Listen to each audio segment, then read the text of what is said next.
The interesting thing is you keep hearing, oh, we're only affecting the wealthy, but that's not true.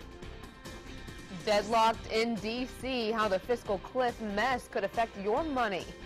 Good evening, I'm Kelly Stegeman. You've heard those headlines, but tonight, 4 in Your Corner's Colleen Hogan is finding out how your elected leaders' stalemate could end up costing you.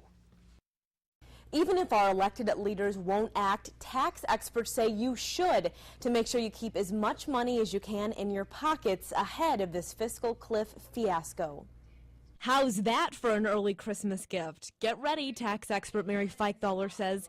Even if Congress comes to a compromise, your taxes are probably going to go up next year. We're also worrying about ordinary income tax rates also jumping from their highest up to about 39.6%. Even with the compromise, taxes on your investment income could skyrocket, even for those of us who aren't super rich.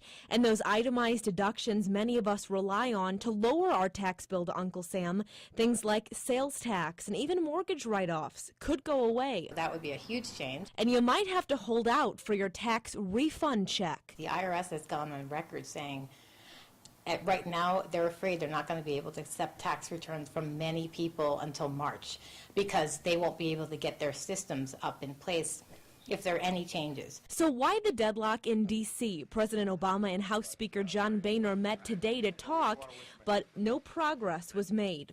I asked our Congressman-elect Trey Radel if he thinks leaders can get this thing figured out. Do you feel like that can realistically be done?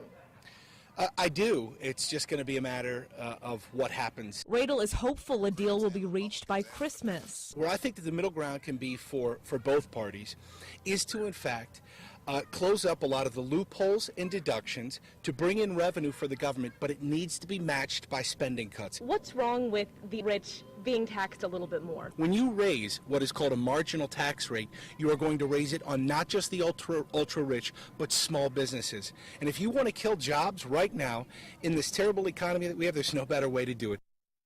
Your best bet for dealing with the uncertainty of this fiscal cliff, Mary Feichthaler recommends getting as much income and deductions for this year if you can. And coming up just a little later on in the newscast, she has some money-saving tips for you if you own a business. Colleen Hogan, Fox 4 in Your Corner.